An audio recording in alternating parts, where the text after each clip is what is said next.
this first before we get into the meat of our show today. Remember that WCEG is a 501c3 nonprofit community radio station. So if you would love to invest in a worthy cause, please call our business office at 404-490-8646, and we will be sure to get you started in the process of investing in WCEG Network and television radio. As well, you can follow us on all social media platforms at WCEG Network and at WCEG Talk Radio.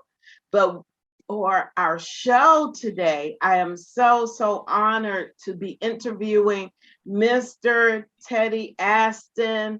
He is a music industry mogul. He is the force behind so many artists, the force behind Warner Brothers Records. He has a book out that he wants to share with us on today, and it is named A Golden Past and a Platinum Future. And Teddy, welcome to WCEG Network's Church Biz platform. How are you? I'm doing great, Patrina. I'm so happy. First of all, I'd like to thank you, Church Biz and WCEG, for having me on your show today. I'm doing phenomenal. Every time I see you, it just raises my spirits. I'm just looking at another radio legend that I've admired for years. Well, praise the Lord for that. Amen. And we know Amen. that the force behind us is evangelist Penny Rogers, who Absolutely. is the visionary of WCEG Network. She is doing mighty things. She's a mover and shaker in the Atlanta metro area community, just like you are in the music industry. Yeah, absolutely. And I've known Penny for years. She is definitely one of my idols, a mover and shaker, and the voice and the phenomenal energy and the person that's behind WCEG Radio. I mean, to recognize great talent like you and all the rest of the stuff, I commend her 1,000,000%. She's one of my heroes. Penny Rogers. Amen. Amen. Should I say Penny A. Rogers? All right. Penny Aiken Rogers. Yeah. But your story is so phenomenal and detailed, and tell us, how did you come up with the vision for your book? Okay, well, the vision for my book came during the year 2020 at my 65th birthday. I wanted to write a little short story about me turning 65 years old.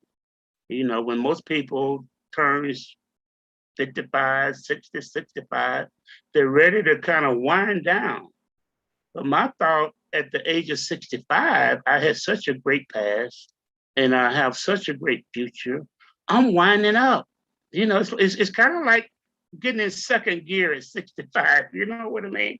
So what I wanted to do, I contacted an editor that I know that worked for Black Radio Exclusive Magazine back in the years. I wanted to work with somebody that knows me, someone that knows the music industry, someone that knows how the industry works, so they could compliment me as I complimented her.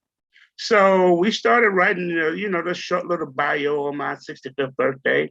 And I just kept writing and writing and writing. She's like, Teddy, this ain't no story. This is a book. So I said, okay, then let's see what we can do with this then, if you feel like that. So looking around my history, Patrina, I started at a very early age, 6 years old, paper boy in Palmetto, Georgia, integrating a white water fountain. So I never knew what the impact of that was until I kind of knew a little bit, because the next day at school, all the teachers was talking about, did you hear what Teddy did? He drank out the white water fountain over there. What did they do? They didn't do nothing. They just say, hey, I just wonder how long it's going to take Teddy to get over there to that white water fountain, So the teachers was talking about it. The students were talking about it. Then my parents heard about it. Teddy, you did what? What did Mr. Bradley say? I said, He didn't say nothing because I was really cool with Mr. Bradley. He owned the service station. They're very prominent people in Palmetto. He's got a Piggly Wiggly named after the Bradleys. I never seen a Piggly Wiggly named after anybody. Still has this phenomenal service station. They're in politics, streets named after them. And I delivered the paper to his house. So he developed, kind of a liking for me. I guess he saw something in me. So if anybody's going to integrate that white water fountain, if it's going to be Teddy, it's all right with me. So that was kind of like, and basically I would get up at 5:30 every morning before school to deliver the water, to deliver the newspapers to about 80 homes, meet the route manager at the train depot. We load up all the papers and, we drive to a block. He let me out. I'm like, psh, psh, psh, back in now. I could do that in an hour and a half, get back home, eat breakfast, get ready for school. So that was kind of like a beginning of real responsibility because I still receive the paper every morning, Atlanta Journal-Constitution. And I depend on that newspaper to be at my house every morning at a certain time. Because that's when I start my day, around 5 or 5:30 in the morning. So I learned that early ethics of responsibility and dependability from a very early age. So, so that's where my memoir starts. And then it fast forwards to Atlanta. In fact, I'm a native of Atlanta. I'm a Grady baby. And my mom moved us back to Atlanta. And basically, my mom was struggling financially because her and my dad were separated. And my sisters and brothers, they were leaving home like, ooh, I got to get away from here. Brother joined the Marines. My sister went to the Job Corps. My elder sister met her husband while they were working at the car wash. They got married. So it left me, my little sister, and my little brother at home. And there was never enough of nothing. Money, food, everything. So I'm thinking, wow, man, I can't stand to see my mom in this kind of pain. I got to get me a job to help her out. She was only making like $35 a week back then.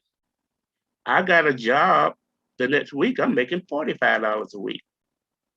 So I can't wait to get home to give my mom $35. All I wanted was $10. Go to the wrestling match, City Auditorium downtown. That's Clark Atlanta University. Georgia State. It's Georgia State University, and now they bought the building. But all I wanted to do was have $10 to go to the wrestling match. Man, that $10 should go a long way. I could buy 2 hot dogs with sauerkraut, lots of popcorn, large Coca-Cola, program, and bus fare back home and still had $1 left. That doesn't happen anymore nowadays. Yeah, so so we kind of fast forward to that.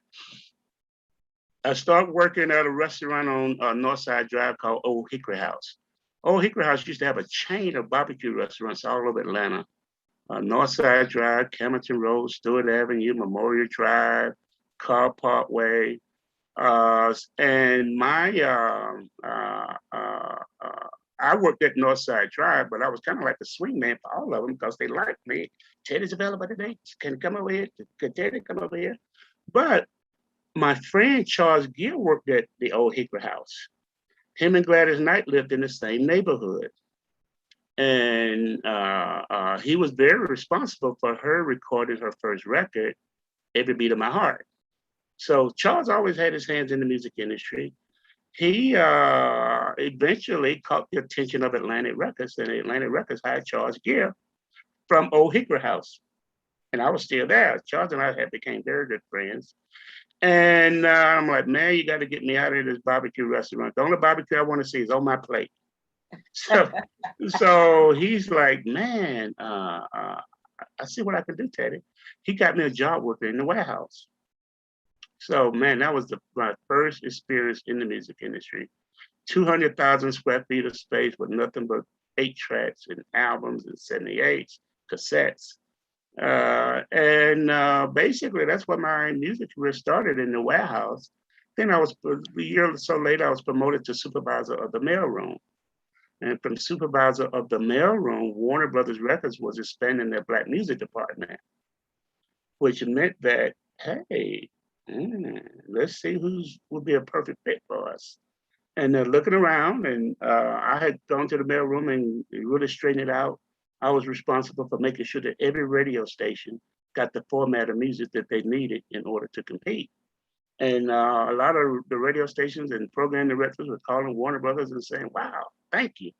We're finally getting the music that we need to compete. We're finally getting the music that we need for our format.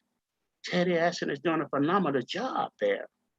And so when Warner Brothers is looking around, they're like, Teddy, wow, we're expanding our black music department. We'd like to have you on our team. We got 2 positions opening. One's in Miami, one's in Charlotte, North Carolina. Which city would you like to go to? I said, Miami.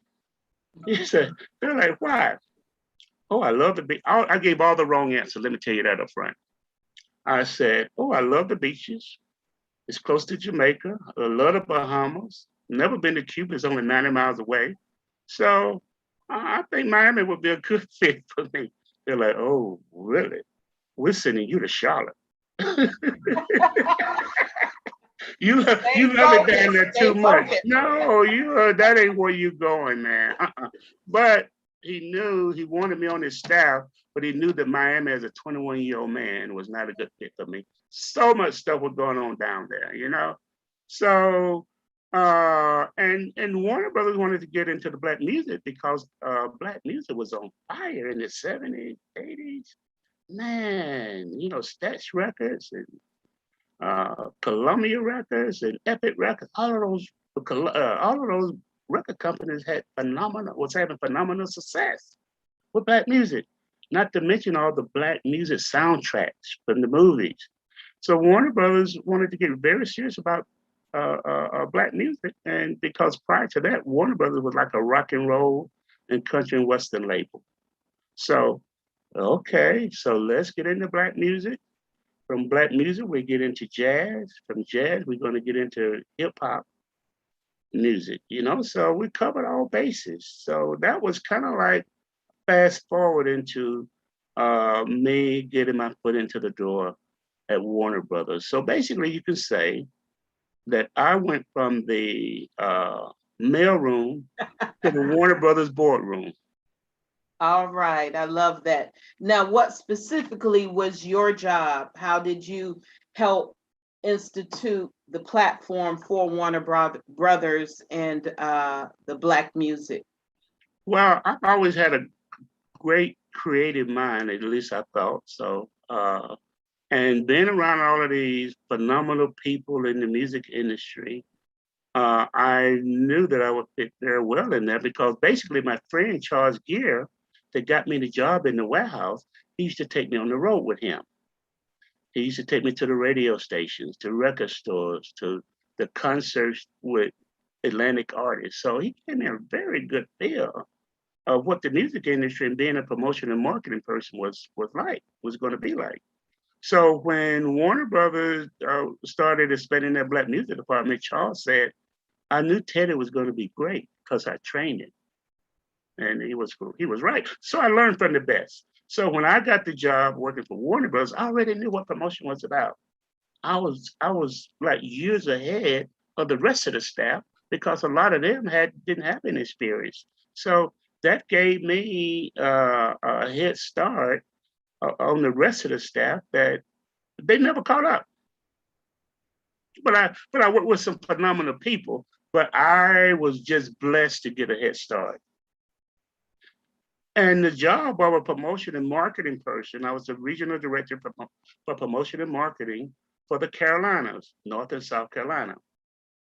The good thing about the Carolinas is that it had more black radio stations than any other region in the country, which gave me the platform to break more records than anyone else in the country, my counterparts.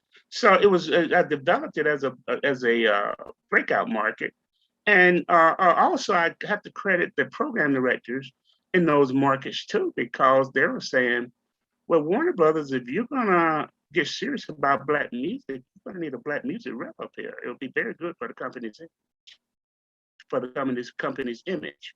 So I had a lot of support, there, and I knew the responsibility of do what you say what you're going to do. You tell someone you're going to do something, do it. Because they only have to tell you, they only have to ask you one time. People shouldn't have to remind you over and over and over and over what you say you're going to do. So I already knew what was expected of me.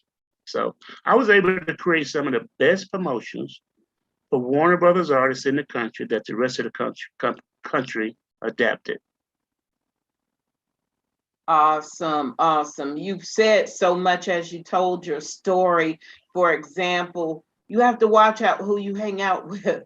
Like they say, birds of a feather flock together. You glean from one another. And so this helped contributed to your success.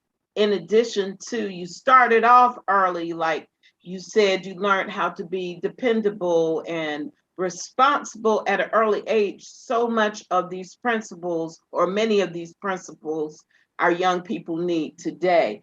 So moving forward, as you become this promotions, how do we want to say, mover and shaker, this industry influencer, you meet all of these people, all types of artists. So what are some of the most memorable ones that you've had? I know they're included in your book. Right. Well, basically, Patrina, most of the artists that we developed at Warner Brothers, we developed from scratch, okay? They never ever recorded in the world in the industry. So I was very fortunate to not just meet, but work with such artists and male, female, jazz, reggae artists that people only think about or dream about, maybe just meeting, not just working with them. So just to give you a few examples of some of the artists that I've worked with, it starts out again as me being the paper boy. The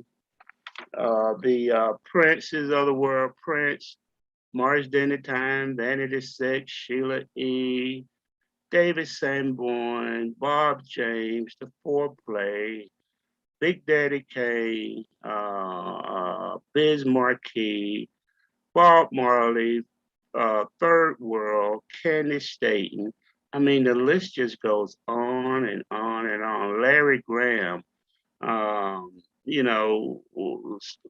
of the best experiences that I've ever had was with Candy Staten, Prince, Sly Stone, James Ingram, Patty Austin, Tevin Campbell, Saida Garrett, Quincy Jones. Even James Ingram, he was more like a brother to me than an artist, and people like that, you just give them so much more, just a little bit more, because they're special, and you develop that bond that, hey, I've got a special promotion for you that we're going to take national. You ready? Buckle up, because I'm getting ready to take you for a ride, But one of the first promotions that I was credited for was having Prince's first promotional tour when he was like 16 years old, 17. He just had recorded the album. Warner Brothers picked him up, and it was like nothing nobody ever heard of for someone so young. He wrote all the songs. He played all the instruments. He sang all the vocals. He engineered the album at such a young age. So when 3 or 4 months before the album was released, Warner Brothers would send us out what they call test pressings or albums of new releases coming up. And I was listening to new music, and this album didn't have no name on it. And my first instincts were, man, this is some of the freshest music I've ever heard in my life. Who is this guy? Who is this person? Who's the band? So I called the home office. Said, who's this artist that's singing a song called Soft and Wet? They said, well, that's Prince. Prince who? Just Prince. I said, I'd love to have him in the market. This was around August. Thanksgiving was coming up. It's around this time of year, you know. Thanksgiving was coming up. I was the main radio station in the Carolinas was WGIV. Very good relationships there. I said, I'd like to have Prince in in Charlotte, for WGIB Thanksgiving food drive for the food banks and people needing food, you know? So they're like, Teddy, I don't think that's a good idea. I said, why? He doesn't talk. So, well, how's he going to do interviews if he doesn't talk? I said, well, let me take care of that.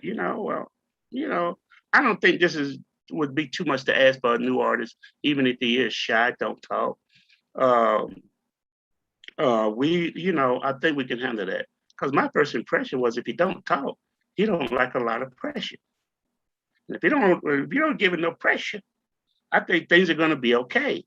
So they're like, Teddy, what you need? I said, well, I'm going to need about 50 albums per radio station in North and South Carolina.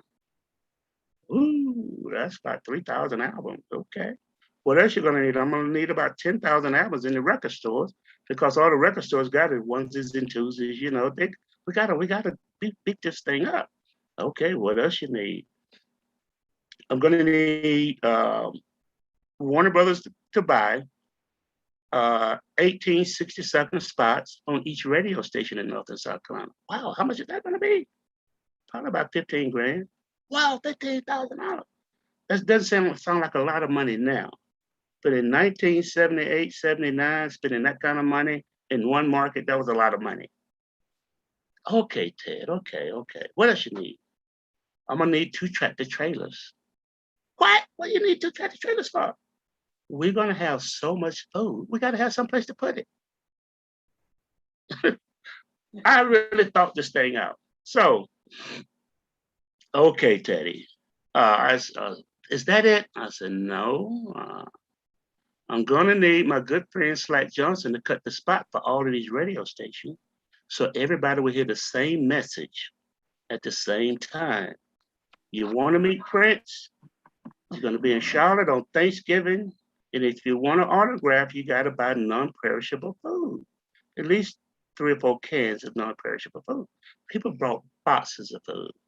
We had traffic backed up on I-85, I-77, Brookshire Freeway. We had the town locked down. The State Patrol came over to the radio station and said, what is going on here? Who's in charge? Why are so many people trying to get here? I said, well, it's me. I've got Prince in town, and he's here for a food job. Prince who? Nobody told the governor that a prince would be in town? Nobody told the mayor? What's the queen and the king? I said, well, the king and the queen and the king at the hotel. We didn't want to distract too many people. So they had to stay, the royal family is still at the hotel. It was when you think about it, after it was over, it was really, really funny and comical, but it was such a phenomenal promotion. Phenomenal. And basically just kind of back up a little bit. So Prince gets to town 3 days before Thanksgiving. Say, okay, Teddy, what you want me to do? Very light itinerary. Bam, bam, bam. Because the main thing was, all you got to do is sign autograph for 2,000 or 3,000 people. That ain't hard to do. After that, you're going to do a little short radio interview. He said, well, I just got one request. I said, what is it? He said, can we go see Superman after we finish this? Because, Superman, they have all the big blockbuster movies during the holiday. The Superman weekend. Bam. Yeah, we can do that. So after the radio interviews, the food drive and everything, and traffic was, you still couldn't get to go nowhere. So I asked the State Patrol, I said, the State Patrol trooper, I said, well, the traffic is still heavy out there. Could you escort us over to Charlottetown Mall? We're going to go to the movie. He said, yeah, I do that. he was feeling good about himself there. You know, he had met a prince. And, and he said, like, look, next time you do something like this, you got to always let me know. You got to let the state patrol know. You got to let the governor know. You got to let the mayor know. I said, yes, sir, I promise. I did, and I always will, you know. So that was kind of like what jump started Prince's career that weekend, and it spread it all over the country. Awesome. We have a Facebook question for you. It says, do you see another recording like We Are the World taking place again? I thought about that recently, especially with what's going on in Haiti. That would be awesome.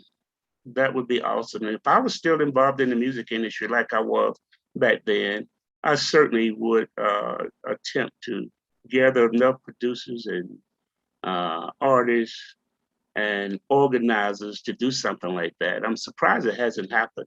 You know, just like Quincy Jones organized the We Are the World, you know, it took a phenomenal producer to gather all of those superstars together. And the sign he left on the door was, leave your ego at the door. When you come in here, I'm in charge. Quincy Jones, the producer. And it went over very well, you know? So I would love to see something like that done for Haiti. In fact, I've been thinking about that. You know, why can't someone come up with that type of humanitarian recognition of what needs to be done in Haiti? You know, because it really broke my heart to see all the Haiti refugees in Texas being turned around without a hearing that every citizen is should have. You know, when they leave one country and come to another country, they had most of those had perfect excuses. You know, hey, we just had the president was killed. There was an earthquake here that killed 20, 30,000 people. The country's in chaos. It's lawless right now. You know, so it has to be some organized. That's why people left. And that's why they should have been granted asylum in the US because of everything that was happening there. So that's a very good question. Thank you for that question. Well, you have WCEG's support behind you. I'm a songwriter, so I'll help write the song. Okay. So you're the visionary here. So I'll keep that in mind. Have enough contacts, we can make this happen. Well, thank you for that wonderful Facebook person for bringing that up, because that's been heavy on my mind. Yes. Yes. Sorry for the shameless plug, but anyway. Oh, very good. Someone made a statement. You had an artist to get away. Who was that artist that you hate that got away, and you all had something to? You had the ability to sign this person on board. Wow, that's very close here to my heart. Well, yeah, we had an artist to get away. That artist's name was Luther Vandross. At the time, one of our custom labels, we have custom labels that we distribute, promote, and market their music. Quincy Jones label was a custom label that we promoted, marketed, and distributed. Cold Chilling Records was a custom label that brought in all the rap artists. Sire Records was a custom label that brought us Ice-T and Madonna. So we had this record label called RFC Records, was a custom label. And RFC Records had an album by a group called Change. And in that group with Change, there was an artist by the name of Luther Vandross, The Glow of Love. And man, I mean, we just blew that album from gold to platinum. And I'm always wondering, I'm like, Warner Brothers, why can't we sign Luther? Why can't we sign Luther Vandross? You can't let an artist like this get away. So Warner Brothers' response was always, he's on RSC Records, and they would have the first rights or refusal to sign Luther. So, and I always question that. I'm like, is that a courtesy that you're extending to them? Or this is an opportunity that we can't take advantage of. So the talk was RSC didn't want to give Luther creative control of his music. So that's why they couldn't come up with an agreement. In the meantime, there's this music executive over at Epic Records, Columbia Epic Records, called Larkin Arnold. Larkin and Roberta Flack went to Howard University together. And I interviewed Larkin and I interviewed Ray Cavallano in my book. And Larkin was like, hey, Roberta and I went to Howard together. She sent me some tapes on Luther. And I started negotiating, talking with Luther. And eventually Luther signed with Epic, Well, I said, I thought it was RFC had first refusal to sign Luther in the Warner Brothers family. He said, that's not true because RFC never had an agreement with Luther. So I was able to sign Luther. And he said, anyway, why are you writing about Luther? So, well, I don't need your permission to write about anybody. I said, plus, before you signed Luther to Epic Records, we'd already developed, promoted, and marketed him. Everybody knew who he was internationally. So when you signed him, that was probably the easiest thing you ever did. Right. You know what I mean? Luther was already a superstar before you signed him to the label. So that's the one that got away. Wow, wow. And I'm a diehard Luther Vandross fan. I loved him so much that even the praise team members never said how much I loved him as an artist. And the praise team members at the church were like, we know you love Luther. So we're just checking on you, the day he was funeralized. I'm like, that is so amazing. Yes. I never told them how much I loved him, but each of them called me on that day because they knew I had that kind of respect for him. Absolutely. And I was still a big Luther fan from the beginning to the end. I was seeing from time to time, and I would ask him, Luther, why didn't you sign with Warner Bros? Well, first of all, why didn't you sign with RSC Records? And we still would have had you at Warner Bros. Well, they just never came up with the right amount of money and creativity that I needed to do my thing. But thank you, Teddy, for everything you did, man, because without you, who knows what we would have been with that album. Maybe people wouldn't have known me. Wow. Well, question from Facebook. Because of social media, do you feel many artists no longer work together? Well,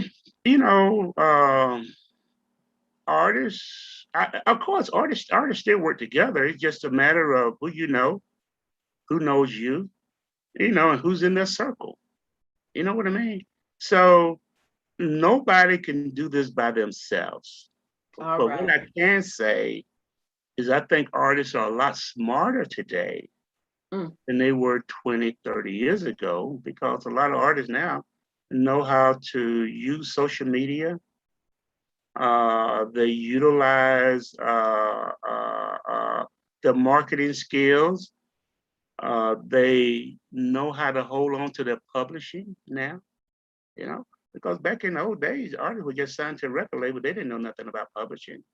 And if you have a hit record, and someone records it 3, 4, 5 times over a period of time, man, you got money from your publishing for generations to come, So, but a lot of artists are still collaborating. You may not know it. It's just like, Patrina, it's just like you do a good deed for somebody. It's not everybody's business that you did it. It's not to be publicized. You did it out of the goodness of your heart. You know what I mean? Just like a lot of artists do a lot of things, just like Prince, for instance. He gave so many people so much money, families in need. families who was had been killed through police brutality, mistreated, abandoned, evicted. But he didn't publicize that. After he passed, a lot of people came out and said, "You would never know what he did for me." You know what I mean? You Yeah. know, so a lot of artists right now are collaborating, whether they're behind the scenes, whether they're writing music, whether they're promoting the artist, whether they are, you know, breathing on the mic or whatever. So I think a lot of I think a lot of them are, we just don't know it. Do you, because you're so engrossed in this multi-billion-dollar industry, do you believe that a person, not necessarily because they're talented enough to make it to the top or become as commercialized or popular as they are, but more or less they have a calling, like Prince had the calling to help. So God blessed him in that music industry because God is going to tend to his people. He's going to make sure that his folks are taken care of. He has to answer prayers. Yes. So he uses the popular, the celebrated artists, the idol artists. He blesses them because he knows that they're going to bless the masses. Yes. And you don't do it for the publicity. You do it from your heart. You know what I mean? Yes. It's just like the people that I've helped in some kind of way along the way. People find out about it, they find out about it. But it's not something that I'm just going, oh, the things that people have done for me. I'm not always giving, I'm a recipient too. If Charles Gitt had never got me a job working in the warehouse of Warner Brothers, I wouldn't be sitting here talking to you. He loves to brag about that, and I love to hear him brag about it too. But let me just kind of run down a few of the artists that I've worked with, okay? Okay. If anyone have any questions about any of these artists, we're going to start with Candace Staten. Yeah. Story about Candace Staten. When I was in the mailroom, that was the last album I mailed out the mailroom. Had the hit single on it, Young Hearts Run Free. Guess what the first record was that I had to promote when I got the job at Warner Brothers with Candace Staten. And there's a great Candace Staten story in my book. We just don't have time to go through all of them. But Candace Staten, Prince, Bob Marley. I got a great phenomenal story about Bob Marley in the book because I was living in DC at the time. I had been promoted to National Director of Promotion and Marketing for Warner Brothers. And this was Bob Marley's last promotional tour. His last album called Survival, where he had the flags of all the states in Africa, all the cities and states in Africa, because they was going through a lot of apartheid back then. So he had this album out in DC, and it was one of the best promotional parties I ever hosted. The Congressional Black Caucus attended it. All the radio, retail, TV people from DC, Virginia, Baltimore, as far as Philadelphia came. And Bob was so impressed with the turnout and me hosting this party. He was like, "Teddy, you ever come to Jamaica?" Of course I do. In fact, after the party was over, he said, "Teddy, would you like to come up to my suite? I'd like to talk to you a little bit." Sure, I'd love to, be honored. And then we get there, we do what we do. And he says, "You ever been to Jamaica?" "Man, I take my family there every year." He said, "Well, next time you go, I'm going to have my guide meet you at the resort. He's going to take you to my childhood home. He's going to show you the real Jamaica, and he's going to take you on a guided tour." Not going to tell you what that tour was, but read the book. Okay. All right. Okay. Miles Davis, genius, right here. This is a photograph. I mean, an autograph poster of Miles Davis, right here. Also, I'll talk about the promotional tour that we did with him. Astin and Simpson, man. Oh, wow. They played matchmaker for me and Joyce in DC. They had a concert there. Great love story there. I don't have time to go through the love story, but when I introduced them to Joyce, I couldn't get a word in. Teddy, she's beautiful. When did y'all meet? How long you guys been going together? Joyce, how you like Charlotte? I couldn't get a word in. Okay, let me go check on some of my other guests. So they had a great time, but it's a great love story there that was involved in our lives. George Wow. Duke. George Duke, I recently posted on my website, my Facebook website, was another phenomenal artist that I worked with. Patty Astin, Oh, wow. artist with Quincy Jones. I love Patty. She's very funny, great personality, beautiful lady, and very rich. And so we developed a great relationship. I do a couple of great promotions on her. One of the promotions I did with Patty Austin, she had an album out called Getting Away with Murder. So when she came to Atlanta, she always like, I want to go to Atlanta. I want to work with Teddy. I want to go to Atlanta. So she had this album out called Getting Away with Murder. So we out hanging out, nightclubs after a full day. So when we come out to the nightclub, I had a couple of my police friends standing out there in the lobby waiting. Hi, are you Patty Austin? Yes. Did you make an album called Getting Away with Murder? Yes. Well, you're under arrest. Give me your hands. They handcuffed her. She's like, Teddy, help me, please, Teddy. It was that photo was so popular, it made Jet Magazine. It's in the book. That photos in Jet Magazine where they handcuffed. She's like, Quincy Jones called me and said, Teddy, that's the best promotion I ever saw in my life. Man, Wow. you do some doozies, but that was great. Like I mentioned, James Zinger was like a family member to me. Came to my family reunions, did all kinds of stuff. Albie Shore. Albie Shore, man, I really took him under my wings in order to, because he was a young man. I want to make sure he was on the right path. So I always introduce him to good people, the King family, people in politics, Chief Elgin Bell, former Chief Elgin Bell. So, I mean, good people. But I wanted to make sure he did the right thing. Plus, I did something for him that I never did for another artist. The Atlanta police chief, he was the police chief of Atlanta, and his people did security at the airport. So I'm like, okay. When Albie Shore was on the plane, I said, Chief, I want to have a limo waiting for Albie Shore on the runway before it taxis to the gateway. You got it. So the plane pulls up in Atlanta, it's on the runway, the pilot stops, he said, Mr. Albie Shore, you will be deplaning right here. They're pushing that ladder up to the plane, the steps up to the plane, limos on that. He didn't know what was going on. And they stopped the plane on the runway because I requested that, And by the time we pulled around to the baggage area, the badge was waiting for him. So great stories in there about Albie Shore. Chaka Khan, she signed with Warner Brothers.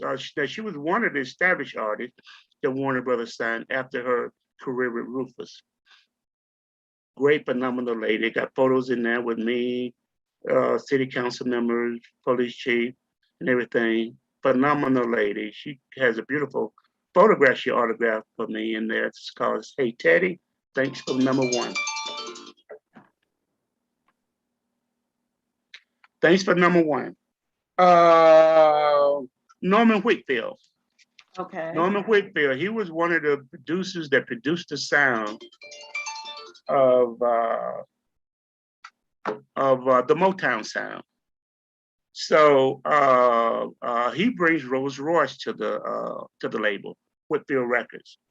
Great story there about Norman Whitfield, Rolls Royce, the things that we did to promote that. Just kind of moving on. Sylvester, one of my favorite artists. Oh man, the Disco Queen. Not only did I work with the Disco Queen, the Disco King, Sylvester, I worked with the Disco Queen, Madonna. and I worked with a prince. So when you work with a disco king, a disco queen, and work with a prince, you reach a level of your history that could never be duplicated. So moving on, Madonna. Man, I did a great promotion with Madonna. Oh, this was phenomenal. Madonna had an album out, one of her most, well, Madonna was broke by black radio first before Right. pop radio picked her up. Later in the years, she crosses over. She's a big superstar. So Madonna releases an album called Like a Virgin. Oh man, Catholic Church goes crazy. How can she release an album called Like a Virgin when she's telling her daddy she's having this baby? So, so Madonna, so I'm like, okay, let me think of something, because when I think of Like a Virgin, I'm thinking of Mother Teresa. When I think of Mother Teresa, I'm thinking of Rome. When I think of Rome, I think of the Pope. When I think of the Pope, I think of Mother Teresa. All while I'm thinking about Madonna. So what we do, so what we do, we order a Pope outfit for me and a Mother Teresa outfit for my promotion manager. We get a triple stretch long limousine. I think the limousine had 8 wheels on it. Wheels in the middle. We're riding down P Street to the radio station. People are waving, stopping. I said, like, stop the car for a minute, let me get out and greet some people. People thought I was the Pope. I got out of the, I get out the limo, sprinkle some water, lady faint, oh, I touch a few people. I mean, it was, you, you wouldn't believe it. We get to the radio station. I get out of the station. You're in this big office building where people are always in the lobby, going up and down the elevator. And when we get out the limo, I'm holding the Madonna album Like a Virgin in one hand, and I got, they thought were holy water in the other one, and I'm, people like, oh my God, yes, Father, pulling my robe, pulling my robe. God, Father, bless me. Thank you, Father. And I'm like, oh my God, these people, I love it. It was one of the best promotions ever done. It's in the book with me with the Pope outfit on. We're at the radio station with Mother Teresa. I mean, it was like phenomenal. It was like no promotion. I mean, that was a promotion that made national news with me as the Pope. Okay, we just moving So on. you're like the promotional genius here. Yeah, You're man. the epitome of thinking out the box. Out the Thinking box. outside the box. Yes.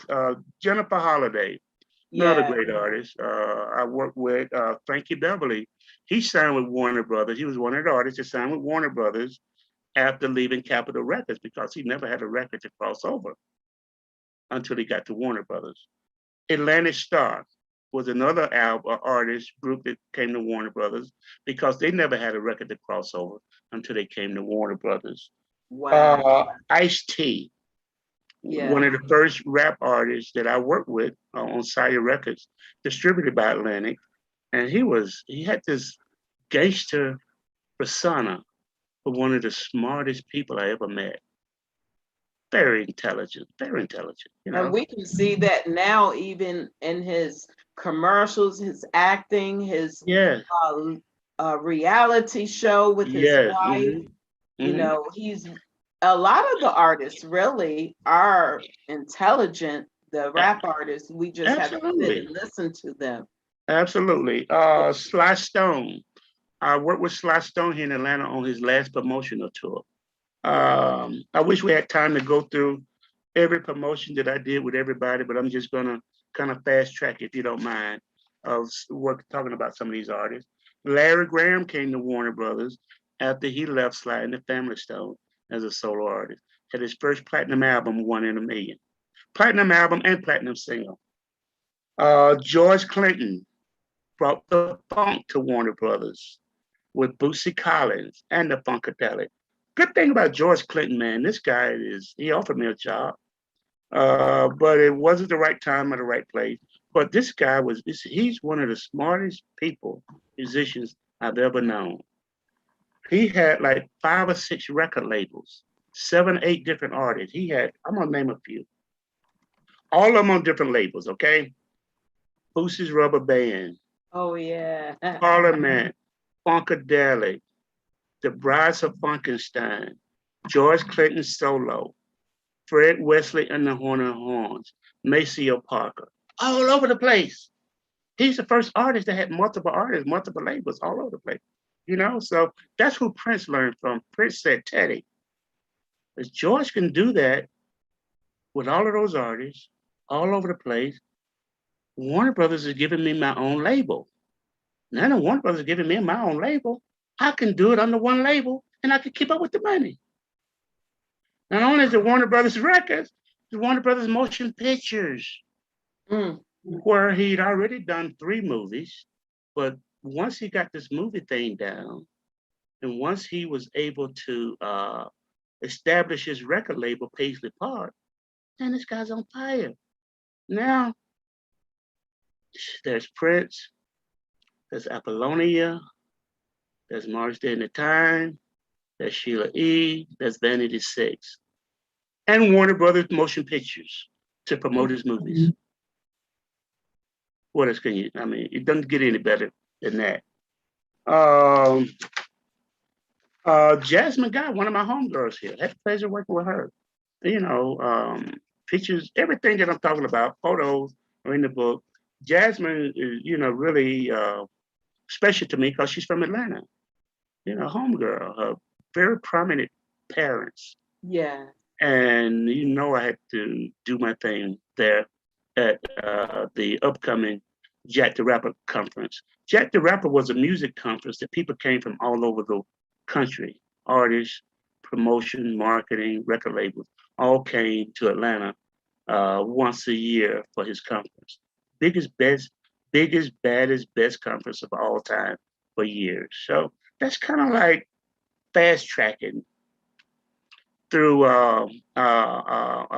one part of my career, but I had several careers after that. Teddy's Live at Underground Atlanta, International Nightclub at Underground Atlanta. Joe Sample. Oh wow. Joe Sample, he said, Teddy, he opening a nightclub at Underground Atlanta. Now that you left Warner Brothers, who's going to be opening artist? I said, man, still working on it. He said, well, what about me? Of course. Are you kidding? Man, I really appreciate everything that you've done for me over the years. All these #1 albums I've had in my lifetime, the promotional tours that you took me on. He said, I'd be honored. He played in my nightclub. They opened it up, grand opening, played there 2 weeks, 2 shows per night, absolutely free. Unheard of. Yes. Teddy, how can people get a copy of A Golden Past and a Platinum Future? Okay, they can get it in 2 ways, okay? What I would like for them to do is go to I created a website just for the book, okay? There's a website just for the book. You can go to toughact.net, TOUGHACT.net. It's like a tough act to follow. Toughact.net, okay? Yeah. Each page of the website will take you directly to Amazon. Also, each page will tell you a little bit more about the author. It has a table of contents. It also has videos of me discussing a lot of these things here with Casual Cal Dupree, the ringmaster. So you can go to the website and find out a lot of information about me, about the book, the table of contents, and interviews. Also, if you'd like to leave a comment, you can do that as well. Again, toughact.net, TOUGHACT.net. You can't think of, if it slips your mind, just say tough act to follow, toughact.net. Or you can go straight to Amazon. Put in my name, Teddy Astin, TEDDY Astin, ASTIN. It'll take you directly to the book as well. But I'd like for you to go to the website. But either way, when you purchase my book, I'll be forever grateful to you. All right. We have only 5 minutes left. Believe it or not, this just went so fast. I do want to encourage everybody to also go to the WCEG Network Facebook page to get information directing them to how they can purchase a golden past and a platinum future. And I love not only are all your artists pictures and connections are in there because they are so many, but one of the touching things in there was how you included pictures of you and your family going on vacation, how they're very much a part of your journey. You didn't just go off and have this great wonderful life and left all your folks back at the house. You know, your wife followed you every step of the way, so we applaud her as well, because that was your support, wasn't she? Absolutely, absolutely. Joyce has a quote in the book that says, not only am I Teddy's wife, I'm his business partner. And she has been all of our lives since we've been together. And she says in there, she said, when Teddy sets his mind to do something, either you're with him or you get out the way, because when he's focused, there's no turning back. So that in itself, when she wrote that, that was inspiring too, because one of my careers is TLA Real Estate Consulting, where we help struggling homeowners avoid foreclosure. She was a real estate broker. And some of the people that was buying homes, they were losing homes because of the real estate crash. So I'm thinking, Joyce, in fact, we talked about that on your show 4 years ago. And I said, Joyce, there has to be a way, if we're helping people buy homes, we got to help them keep those homes. So that's what she inspired me. That's what inspired me to create TLA Real Estate Consulting. So yes, we're not only are we family, we have photos of not only my family, but her family as well, because when I first met her family, her mom said, you know what, just seeing you is like looking at one of my sons, because she said, you're a family man. And wow, glad to meet you. That was our first meeting, Awesome. so Wow. I had an awesome journey. And when one of the surprising things within the first 10 pages that readers will get out of your book is a letter from President Biden. Yes. Yes, congratulating you on your achievements. How Yes. did you go about getting that? We're really short on time. Well, it was very surprising, and it was an honor to be recognized by your peers, everyday people just like you and me, But when the president takes notice of what you've done or what you're doing, that honor was given to me because of the community service I provide for homeowners, consulting homeowners, helping homeowners avoid foreclosure. Some of the people that can't pay us, we do the work gratis, So, because a lot of people, we work with a lot of senior citizens too, and they're on a fixed income, work with a lot of people that's two incomes reduced to one. Work with a lot of families that going through divorces, separations. Their income is not what it was when they purchased their home. So there's all kinds of circumstances beyond people's control that people that we're honored to be able to help so many people. So that was I'm a member of an organization called the National Black Radio Hall of Fame, which I was inducted into the Radio Hall of Fame as well. But they recognize a lot of the contributions that I made to society and requested that honor from the president. I didn't even know it till it came. Wow. Well, we have to end right here. We want to thank you again, Teddy Astin, for being a part of Church Business Show, showing a life used of God. and you did it the way God called you to do it and not what people said you ought to do. And I applaud you for that. I want to thank our WCEG listeners for tuning in on today on Facebook, on Instagram, whatever way you joined today's show. Thank you for your time, and I want you to stay blessed. Take care.